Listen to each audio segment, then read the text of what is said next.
de número 2, verso de número 1 e verso de número 2, livro do profeta das visões, profeta Ezequiel, capítulo de número 2, verso 1 e verso 2. Deus está neste lugar, e a presença dele é notória dentro desta casa. Vamos ler? Amém? Diz assim: e esta voz me disse: filho do homem, fique em pé e falarei com você. Enquanto falava comigo, o Espírito entrou em mim e me fez ficar em pé. E ouvi aquele que falava comigo. Verso de número 14, no capítulo de número 3. Somente a parte A desse versículo que diz: então o Espírito me levantou. Amém? Glória a Deus. Podeis assentar adorando Jesus, irmãos. Graças ao bom Deus, pois Ele tem falado no meio de nós. Antes de Nabucodonosor assumir o império babilônico, seu pai Nabopolassar era quem comandava a região da Babilônia. Ou seja, seu pai Nabopolassar foi aquele que fundou a dinastia caldeia, conhecido como caldeus. E durante o período do reinado da Síria, um declínio, uma fraqueza, Nabopolassar cresceu, assumiu o seu trono, o seu império foi poderoso, e Nabucodonosor, seu filho, fazia parte do seu exército como um comandante, e ele via o seu pai cada dia crescendo, e quando vê Nabopolassar crescer, o seu império se crescer e ser mais das nações poderosas, Nabucodonosor foi aquele que colocou em seu coração de ser um pouco maior do que o seu pai dentro do império babilônico. E a história diz que quando Nabopolassar morre, quem assume é Nabucodonosor. Quando ele volta após a morte do seu pai, Nabucodonosor vai assumir os tronos como imperador, como rei, e o período dele foi grande prestígio. Mesmo com o tempo do Império Caldeu, foi formado também como o segundo Império Babilônico.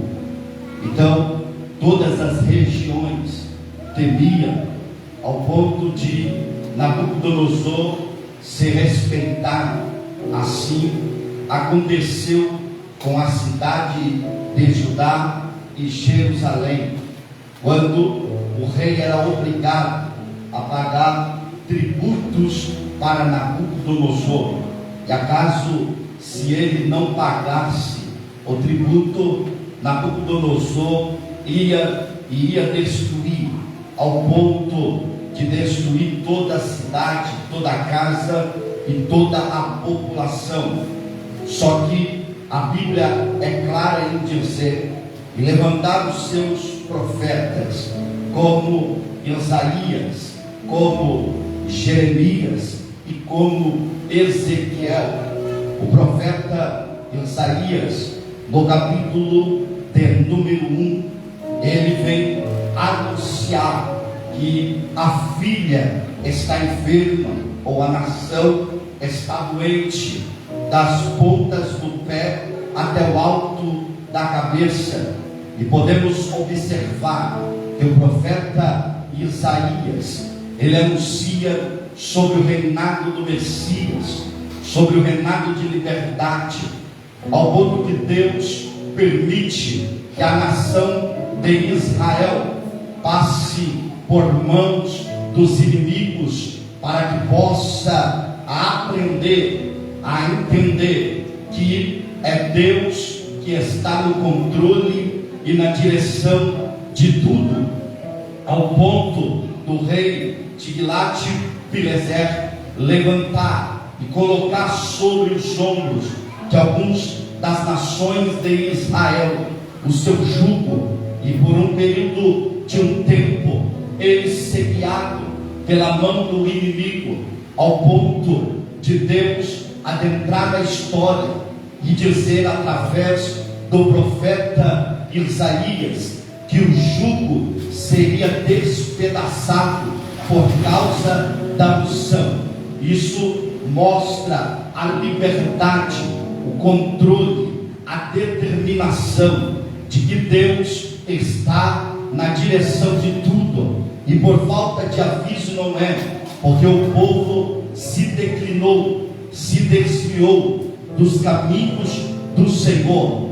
E quando abrimos o texto do livro do profeta Jeremias, é Deus que vai o levantar, é Deus que vai capacitá-lo para anunciar ao povo que Deus ia destruir toda a cidade, e muitos passariam pelo período do cativo.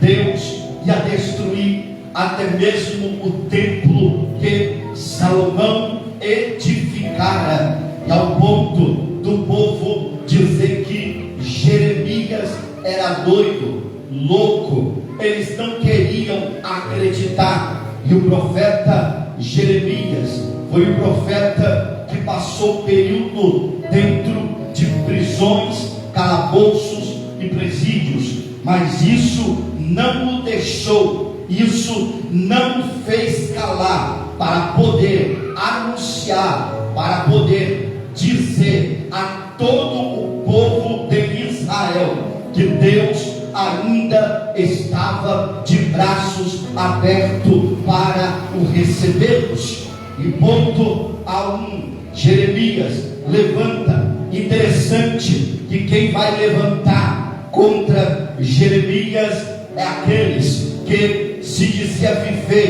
viver as leis de Moisés, viver o amor de Deus. É eles que vão tentar parar, é eles que vão tentar aniquilar, é eles que vão tentar cessar o ministério do profeta Jeremias. Mas quando abrimos a Bíblia, nós entendemos que no tempo de Jeremias, como também no tempo de Ezequiel, podemos dizer, se naquela época não tinha sacerdote, tinha. Se naquela época não tinha profeta, tinha. Só que diferente é que o sacerdote que tinha, os profetas que tinha, já não falava mais aquilo que Deus queria que eles falassem. Eles tamparam o ouvido e não ouvia mais a voz de Deus. E eles falavam aquilo que o povo queria ouvir, o que agradava ao coração, o que engrandecia o seu ego, ao ponto do próprio rei chegar a dizer a eles se eles iam vencer a batalha, se eles iam vencer as lutas. E os profetas começavam a anunciar aquilo que o rei queria ouvir, que os soldados queriam ouvir, que eles iam vencer, que eles iam ser fortes.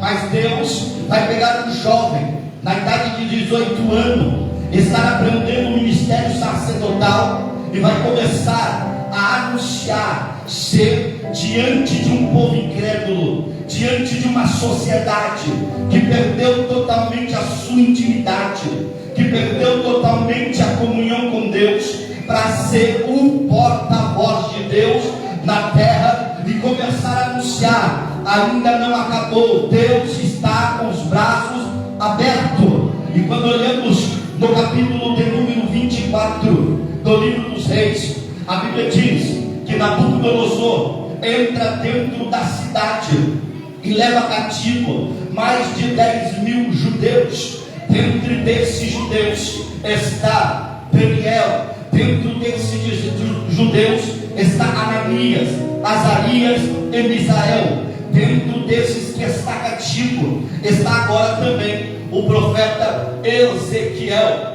Profeta esse que é filho de Buzi e está também aprendendo o ministério sacerdotal, está acompanhando os passos do seu pai.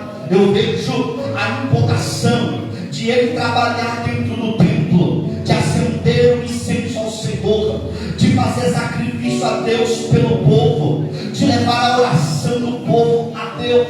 E ele está vendo tudo isso, e quando ele começa a exercer esse ministério, e todos nós que entendemos, sabemos muito bem que ele não pode ainda ser um sacerdote com a idade de 18, 19, 20 anos. O sacerdócio, ele só pode ser instruído, ou ele pode fazer com a idade de 30 anos. Só que o texto diz que quando Nabucodonosor entra dentro da cidade e leva todos cativos, ele tem a idade de 25 anos. Agora ele está sendo levado preso, agora ele está sendo levado cativo. Entenda muito bem, todos os projetos, todos os sonhos do profeta Ezequiel estão sendo frustrados neste momento. Os sonhos que ele tinha aos olhares do ser humano,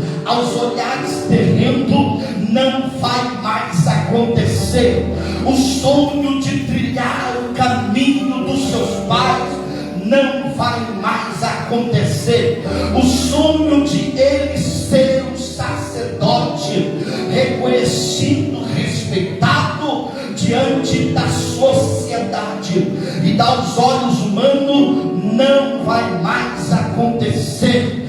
Porquanto ele está sendo tirado da cidade de onde ele nasceu, tirado do seu aconchego, tirado do seu lar, destruindo a sua casa, a sua família foi destruída, o teu projeto foi destruído. E quando ele está saindo, o texto é bem claro, no capítulo de número, entendo isso aqui para você entender o texto, no capítulo de número 1, é o próprio Ezequiel que vai dizer: eu estava no meio dos cativos, na margem do rio Quebar. Entenda a frustração do profeta Ezequiel.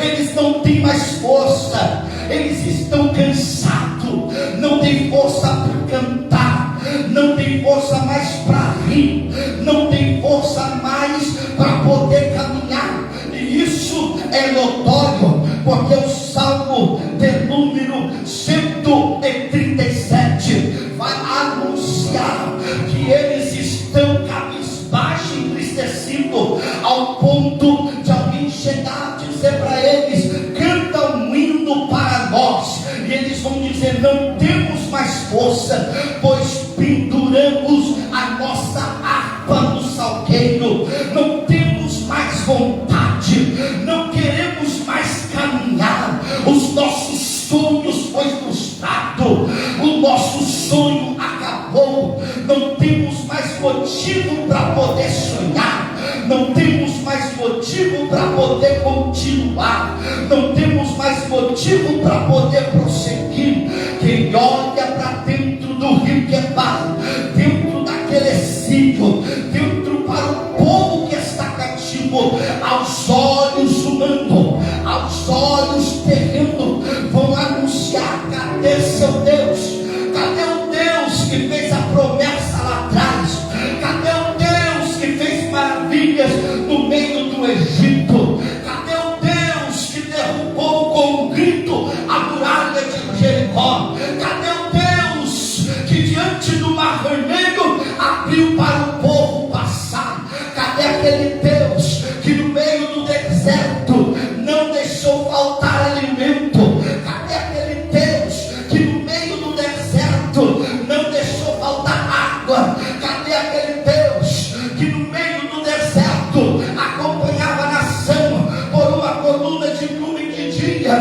guardava todos pelo frio do deserto por uma coluna de fogo. Cadê o Deus que levantou um tabernáculo, colocou no meio do acampamento e toda vez descia para falar com Moisés, e o povo podia ter o privilégio de poder ouvir a tua voz? Cadê o Deus que fez a promessa que vocês, aleluia, retornaria? Mas isso era notório, porque eles tinham se desviado, eles tinham trilhado outros caminhos. Agora Deus vai permitir o exílio, agora Deus vai permitir a prova, agora Deus vai permitir a batalha, agora Deus vai permitir a guerra, agora Deus vai permitir o deserto, agora Deus vai permitir o vale, agora Deus vai permitir a fornalha, agora Deus vai permitir passar por dentro da cova dos leões. Sim, meu irmão, sim, Ele vai permitir. Para quem, ouvindo? Para entender que Ele ainda está no controle de tudo.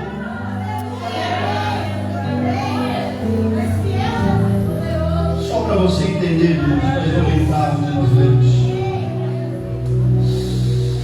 Deus vai permitir, Elisão, passar por tudo isso, pela frustração. E quando lemos o capítulo de número 2, ele está prostrado, sem força, sem esperança, sem motivo para continuar. Ele sai de dentro da sua casa, projeto frustrado, sonho frustrado. Parece que olha quando sai cativo, preso, dizendo: a promessa não vai acontecer. A promessa se frustrou, o sonho se frustrou, a chamada acabou. Eu estou sendo levado como cativo na margem do rio Quebar. Eu estou sem esperança, eu estou sem força. Quem olha para a nação está dizendo: acabou. Quem olha para a nação está dizendo: finou. Os babilônicos estão rindo, estão dizendo: não tem força. Cadê seu Deus? Ai, te arrebata. Aonde está o Deus que fez a promessa?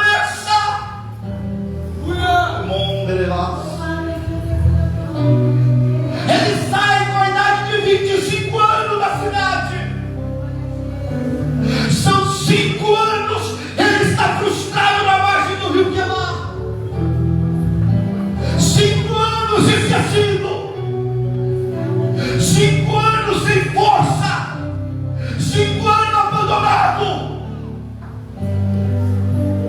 Só que depois de 5 anos, a idade de 30 anos, ele começa a dizer no capítulo de número 1: eu vi os céus abertos. Oh glória! Eu vi os céus abertos. Deus primeiro vai dar uma experiência para Ezequiel. Deus vai mostrar a glória para Ezequiel. Deus vai mostrar o sobrenatural para Ezequiel. Ele já está prostrado sem força. Só que quando ele olha, ele está maravilhado. E quando ele vê a glória, ele se prostra mais. E no capítulo de número 2, quem disse que acabou, quem disse que não tinha mais jeito, quem disse que a promessa era frustrada, quem disse que o sonho não se tornaria realidade, quem disse que Deus tinha esquecido, quem vai ao encontro na margem do rio Quebar, no capítulo de número 2, o céu se abre e a voz ecoa lá de cima dizendo: põe-te em pé novamente, põe-te em pé de novo.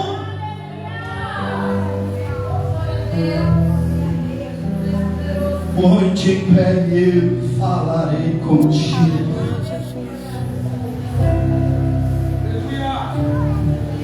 Deus não vai falar com ninguém caído.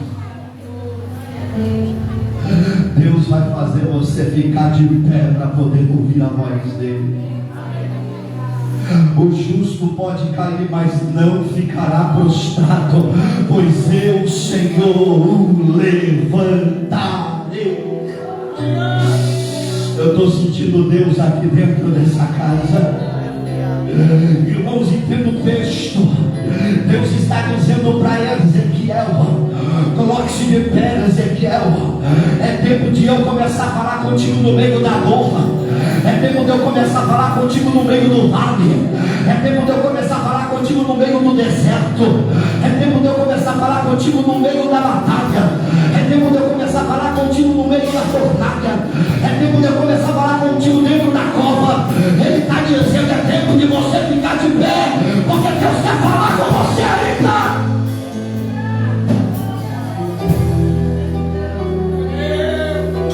Entendo o texto. Ezequiel está até sem força, porque o texto diz que ele me colocou de pé. Irmão, isso aqui é muito forte. O Espírito entrou e me colocou de pé. Algumas Bíblias, o Espírito que aqui está simbolizando vai estar como um pequeno Espírito. Só que alguns textos, a Bíblia verdadeira é Espírito com E maiúsculo. Está dizendo: é Deus que me colocou de pé. Sabe o que está dizendo? Porque se for da minha vontade eu não vou conseguir. Se for do meu querer eu não vou conseguir. Mas é o Espírito de Deus que vai me colocar de pé. É o Espírito de Deus que vai me sustentar. É o Espírito de Deus que vai me fortalecer. É o Espírito de Deus que vai fazer eu caminhar. É o Espírito, e o Espírito de Deus está dentro dessa casa. Só quem sente essa presença, Deus está dizendo: o meu Espírito vai fazer você novamente ficar de pé.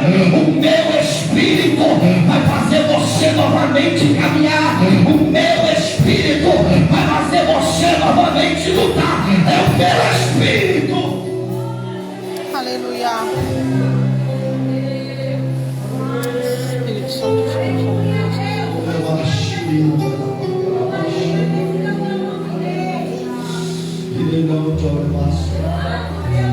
eu estou sentindo Deus aqui. Fecha os teus olhos.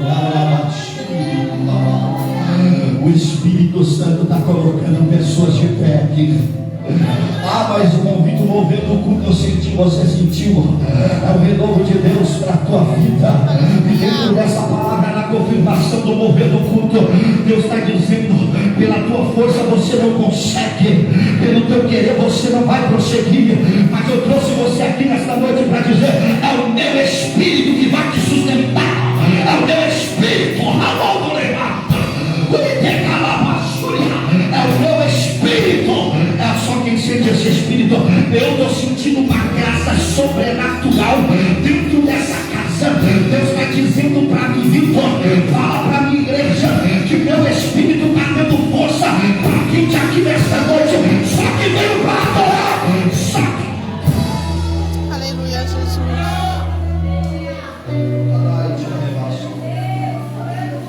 O meu Espírito.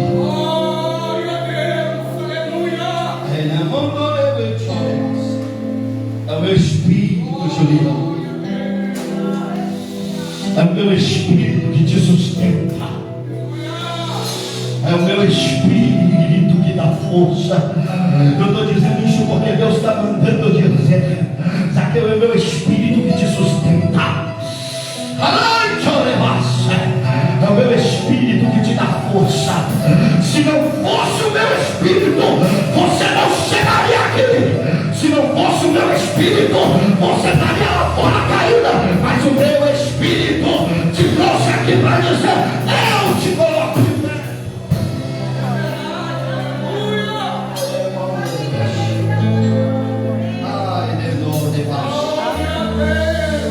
É o meu Espírito. É o meu Espírito.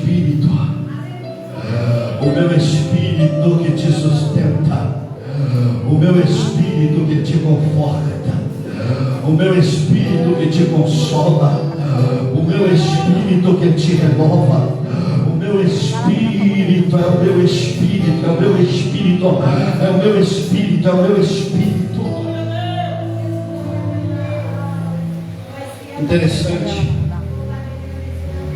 que quando ele fala o meu Espírito, ele se coloca de pé. E quando ele se coloca de pé, ele vai dizer: a mão do Senhor agora está sobre mim. Quando o Espírito entrar e colocar de pé, não vai parar por aí, mas ele vai dizer: a mão do Senhor está sobre mim.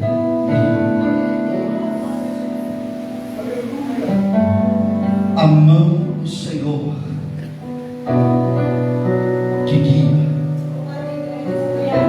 a mão que salva, a mão que liberta, a mão que fortalece, a mão que abençoa, a mão que fere, a mão que sara, a mão que exalte, a mão que domina sobre tudo. Foi com mão forte que ele tirou o seu povo de dentro do Egito. Oh glória! E Pedro está dizendo: humilhai-vos debaixo da onipotência, a mão de Deus. A mão do Senhor tem te sustentado até aqui. O Espírito tem fortalecido, mas a mão tem te sustentado. O Espírito tem te fortalecido, mas a mão tem te guiado. O Espírito tem te fortalecido, mas a mão tem te sustentado. Eu vou dizer de novo: o Espírito tem te fortalecido, o Espírito tem te colocado de pé, mas é a mão que tem te guiado. O Espírito tem te colocado de pé, mas é a mão que tem te libertado. O Espírito tem te colocado de pé, mas é a mão que tem colocado e destruído toda a armadilha. O Espírito tem te colocado de pé, mas é a mão que tem limpado o caminho para você passar. O Espírito tem te colocado de pé, mas é a mão que tem destruído a barreira para você passar. O Espírito tem te colocado de pé, mas é a mão que tem quebrado a corrente. O Espírito tem te colocado de pé, mas é a mão que tem estraçalhado o inimigo. O Espírito tem te colocado de pé, mas é a mão que tem tirado a enfermidade. O Espírito tem te colocado de pé, mas é a mão que tem abrido porta. O Espírito que tem te colocado de pé, mas é a mão que está dentro da tua casa. O Espírito tem te colocado de pé, mas é a mão que está sustentando a tua família. O Espírito tem te colocado de pé, mas é a mão que está guardando os céus. O Espírito tem te colocado de pé, mas é a mão que está repreendendo a depressão. O Espírito tem te colocado de pé, mas é a mão que tem mandado água para dentro do deserto. O Espírito tem te colocado de pé, mas é a mão que está mandando pão para aquele que tem fome. A mão que está mandando é a mão, só quem sente essa mão.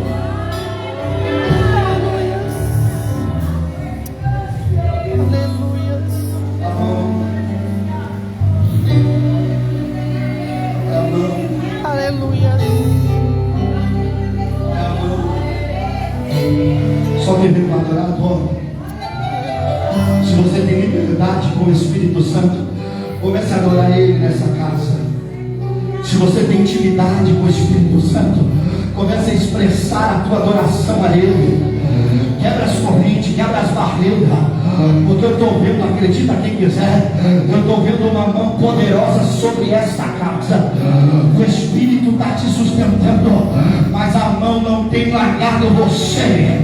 O Espírito está te sustentando, a mão não tem te abandonado. Só quem veio para adorar, só expressa a sua adoração, expressa a tua adoração, expressa o teu louvor, expressa a tua gratidão. Cadê os verdadeiros adoradores? Aquele que é grato pela mão que guarda, aquele que louva pela mão que liberta, aquele que adora pela mão que sustenta. A mão do Senhor está sobre essa casa, a mão do Senhor está sobre essa casa. Só quem veio para adorar, só quem veio, A mão do Senhor tem te sustentado. A mão do Senhor tem sido sobre a tua casa. A mão do Senhor tem guardado os seus. A mão do Senhor tem desfeito todas as barreiras. A mão do Senhor tem quebrado as armadilhas que o inimigo tem lançado contra a tua vida. O Espírito que estás nesta noite aqui está te sustentando. A tua casa vai começar a ter o sobrenatural de Deus, porque eu, Senhor, sou aquele que inclina os meus ouvidos para ouvir a tua oração. Tu tem chegado aqui, mas a minha mão que tem te sustentado. Tu tem chegado aqui, mas a minha mão que tem te fortalecido, porque se não fosse eu, tu não estaria aqui. Muitas das vezes sem força, mas chegou arrastando. Mas é a minha mão que te levanta hoje, a minha mão que te sustenta, a minha mão que te forra abaixo. Aí a mão rebaixa, aí te rebelde calando, te rebelde calabacai, aí a mão rebaixa. Há o Espírito de Deus te renovando. A forevato, rebate o ribicai. Fortalece, Senhor, fortalece, Senhor, porque muitas das vezes o desânimo bate, pensa em parar e desistir, mas é a tua mão, Deus, é a tua mão, Deus, é a tua mão, Deus. Recebe de Deus. A mão do Senhor está sobre nós.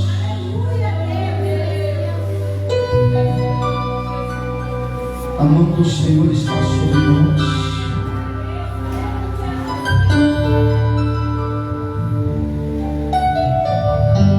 A mão do Senhor tem te sustentado. Fique de pé comigo, por favor.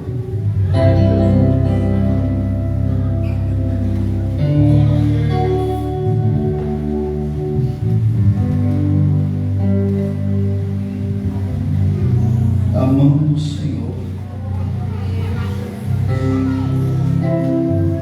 A mão do Senhor tem te fortalecido. A mão do Senhor tem fechado portas. A mão do Senhor tem te sustentado, Danilo.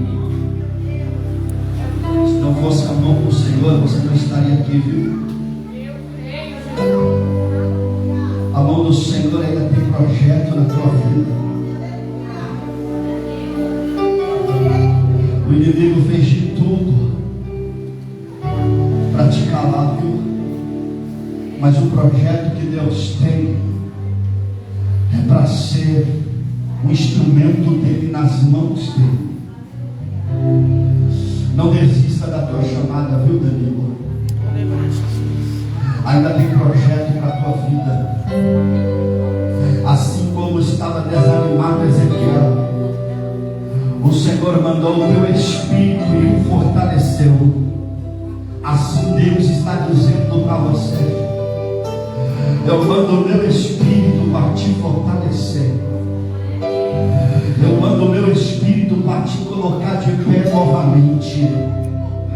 Quem aponta para você e desacredita, vai ver o que eu farei na tua vida e na tua história. As armadilhas do inimigo estão sendo destruídas hoje, porque o que Deus colocou na tua mão ninguém tira, é teu. O projeto que Deus fez é sobrenatural de Deus na tua vida. Você recebe essa palavra, Danilo? Você recebe e guarda na tábua do teu coração. Em nome de Jesus, feche os teus olhos aonde você está.